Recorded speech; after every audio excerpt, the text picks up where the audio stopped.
Welcome to Project Car Media, and in this video we are finally making our way down to the track to take the BMW on its first track day in almost 2 years. But first we have to make some crucial last minute repairs. Welcome back to my channel. Now originally I meant to just go straight down to the track and track the car, but there's been something that's been happening that I haven't mentioned on video since I got the car back.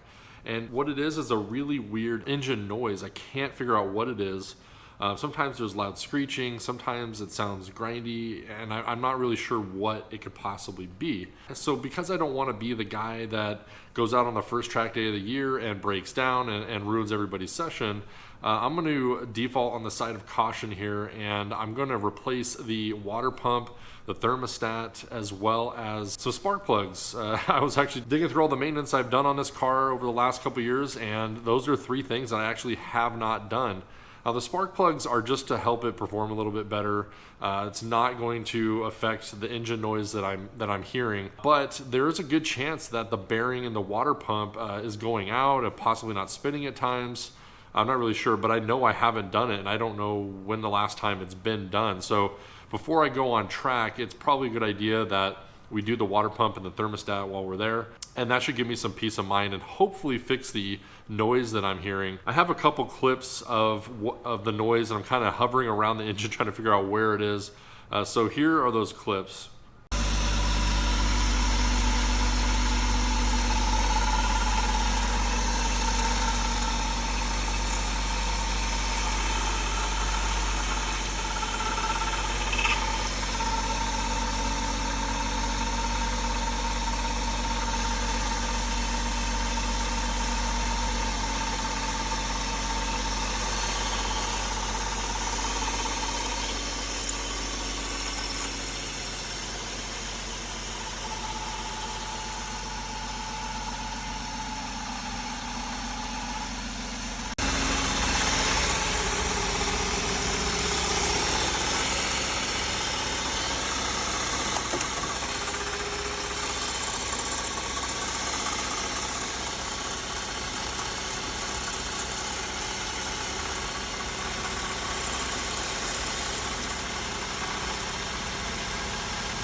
Yeah, so as you can see, it's kind of a weird noise. Sometimes it sounds like it's coming from the middle of the engine, sometimes it's from the front. I've definitely ruled out the pulleys for the alternator and everything. I don't think it's those. It seems to be coming more from the front of the engine. Maybe it could even be like the Vanos system is needing a service or something. I don't know. But I'm gonna try to do the water pump and thermostat first and see if that fixes my noise. If not, then at least I know that's done, and I'll be just a little bit more comfortable when we head down to the track. So as true Northwest style, the track day is coming up here in about 4 days, and this is what I woke up to today.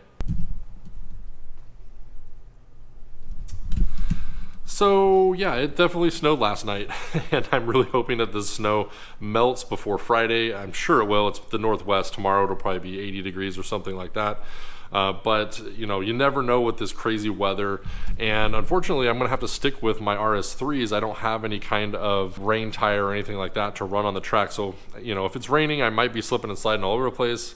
That's okay. I just want to get the car out on the track because it's a ton of fun anyway. What would be a day in the garage without watching Copart? This is actually the auction where the possible next budget restore is coming from. I'm watching it right now. It should be popping up here in probably 10 or 15 minutes, and I'm not going to show you what it is. It's down in this list right here. And we'll see what we'll see what it is. I'm going to keep it a surprise. If I do get it, great. If not, I have a couple other options I'm looking at, but yeah, definitely one of them is here at Copart. Anyway, let's get back to the BMW. Here are the products that I picked up. Got myself a thermostat, got a brand new water pump here, and this one has, as you can see here, it actually has the metal propellers on the end here. The stock ones are plastic propellers, and over time they can get brittle from like heat cycling so many times. So having one with metal impellers is better anyway, just to replace, but the rest of it is brand new and should work great. Got my brand new NGK spark plugs. These are the BKR6Es. These are pretty much just like a OE replacement plug, but they are very, NGK is a great brand, so these will probably wake the car up just a little bit. I have no idea when the spark plugs were changed on this last. And then last but not least, I got a metal housing for the thermostat. So if you guys know, on BMWs, this is a thermostat housing, and the stock one is plastic, so that can also crack over time. So getting a metal one is definitely, while you're in there, it's a must have. As you can see right here is the thermostat housing, and it's plastic. So right now everything's fine, but over time this could crack and get brittle, so we're going to replace that with the metal housing, and then the thermostat inside. And then right below that, as you can see down here where this little pulley and these bolts are, that's the water pump. So we're just going to take those out. Once the thermostat is off, then we'll do the water pump and do that in reverse order to get everything back together. Don't have to do the belt because the belt was replaced over at Peak Innovation Motorsports last time it was there. And then we're going to do the spark plugs as well. Got the old thermostat housing out, got the old thermostat out, and this is the new housing that's actually metal, and then this is the new thermostat. One thing I wanted to mention, that on the thermostat housing there's actually 4 bolts. There's the 2 in the top and 2 in the bottom. The only 13 millimeter is the top right, the other 3 are 10 millimeter. And so once you pop those off, the whole thing just comes off. Here's the old gasket, and then you have to kind of use a flathead to pry the old thermostat out because it was really stuck in there. But as you can tell in the light here, there's a little arrow right here, and that arrow needs to point up when we put the new one in. Even on my new one, you can see that there is a little arrow right there on the top, so we need to make sure that it goes in like that. And then we'll be set. Then we'll bolt on the new thermostat housing, and everything should be good. Now, before we do any of this, I want to go ahead and do the water pump because we have a lot of room without the thermostat housing here. We can go ahead and do the water pump while we're at it. So let's go ahead and do the water pump. And then once that's back installed, then we'll reinstall the thermostat and the housing and be good to go. So I've got the old water pump out, and man, it was a pain in the butt to get out. It was pretty well in there, and I do think that this is the original. It does have the plastic propeller, and it's very old and very hard to get out. One thing I wanted to mention, that it's really hard to actually spin this. It's it's hard to spin it. It doesn't spin freely. There's a ton of resistance, and I wouldn't be surprised if maybe, oh, did you hear that? I think maybe the water pump was causing my problem. I mean, it makes noises sometimes. It's really hard to turn, and I wouldn't be surprised if the belt was slipping on the pulley because it doesn't spin as easily as the rest of the engine. Now, if you pick up the new one here and spin it, there's a little bit of resistance, but it spins nice and smooth. No problems, no binding up, no nothing like that. You go back to the old one here, and it's really hard to turn and makes a bunch of noise like right there. It's really hard to turn. So yeah, I think possibly the water pump was causing all of my problems. I think it was causing the noise, and I think it was, maybe it was causing the belt to slip too. So I'm gonna go ahead and put the new seal on the new water pump and throw it in. Well, I got the new thermostat in with the new housing, and if you can't see down there, I got my new water pump on and put the belt back on, got everything torqued the way it should be.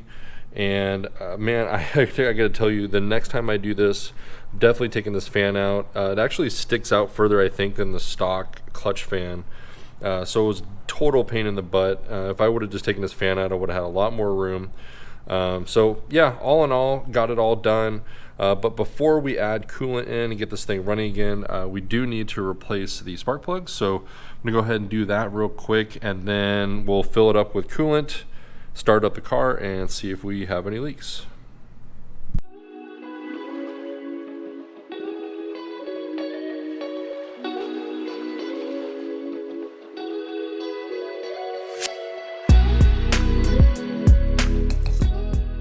This is the moment of truth. I got the coolant expansion tank filled up. I got everything buttoned up. So I'm gonna start up the car, make sure there's no leaks or crazy noises, and then we'll just continue to add coolant as the air comes out of the system.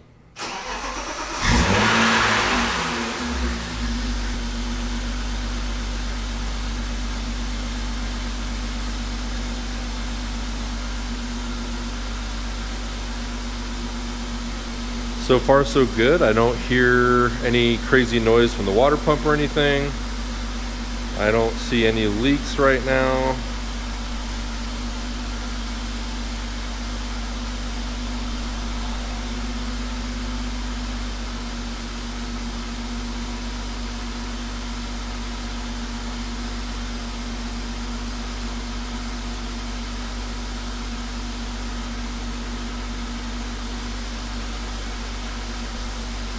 Yeah, everything's looking really good right now, so I'm just going to continue letting it run and let all the bubbles come out and continue looking for leaks.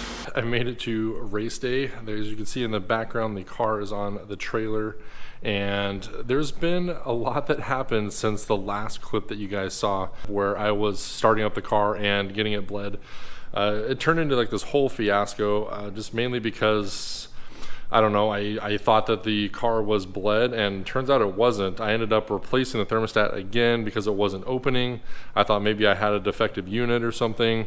So I appreciate everybody reaching out on Facebook when I posted that I was having issues bleeding the system. So I appreciate everybody who commented and replied on that post. But I got to figure it out. It just needed to be bled more. There was a ton more air in the system. And yeah, so now it's all good. The car is bled, it doesn't overheat. I got heat through the vents, everything's great. And so it's been a few days since that, and the car has drove absolutely wonderful. As you saw, the car's on the trailer, so let's head down to Portland International Raceway to start our SCCA track night in America and shake the car down, see how it does. We have made it to PIR, got all checked in, got our helmet ready to go, got our schedule and everything, and we are good to go. The weather is freaking beautiful today. It's been raining and snowing all week long, so I'm super excited to get going on the track. It's dry, tires are going to get hot, and it's going to be awesome. So it's first track day in 7 months for me, and first track day for almost 2 years for the BMW. So let's go ahead and get the car off the trailer, and then we'll see you guys out on the track.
unfortunately I forgot my other GoPro battery yesterday when I went to the track, so my GoPro actually died towards the end of the last session, and I wasn't able to do a recap until now. Yeah, I just wanted to say that I had a really fun time. The weather turned out amazing, and I saw a lot of really cool cars. There was a brand new GR86 in my group, as well as a brand new BRZ. And it was really fun to watch those go around the track. I was the lowest horsepower car in the group, so I put myself at the very back, and I still spent most of my time pointing people by just because I couldn't use my front brakes. I found out that they are very warped, and they're gonna need to get replaced before the next track day at Oregon Raceway Park in June. And I think the old tires, you know, I don't think they're working. I did the first session, they were a little bit slippery. I said, okay, you know, the track's still cold, whatever. The second session was like the hottest part of the day, and they were still pushing in the front and not quite getting super sticky. So unfortunately, I think they're gonna have to go, and I'm gonna have to pick up some Falken RT660s before the next track day. But other than that, the engine ran great. All my repairs to the water pump and the thermostat worked out. The car didn't get hot. I didn't have any coolant leaks or any oil leaks or anything. And I was super excited for that. So very impressed with how the car did on its first track day in almost 2 years. Really all it needs for the next time is some new rotors and pads and some new tires, and then it'll be good to go. I also wanted to mention that I just hit 700 subscribers a little while ago. So I'm like so happy. I'm only 300 subscribers away from hitting that magic 1,000. And I just couldn't be happier with everybody that's subscribing and watching my videos, whether it's the Shelby videos or the Nissan 200SX videos or my Beamer videos or some of my older review videos.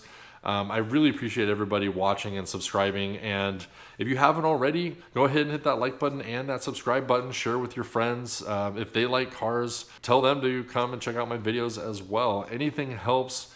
I'm just trying to get to 1,000 subscribers. That's my short-term goal. So I'm getting there. I'm almost there. I appreciate everybody who subscribes. I hope you like this video. I appreciate everybody watching, and I'll see you guys on the next video.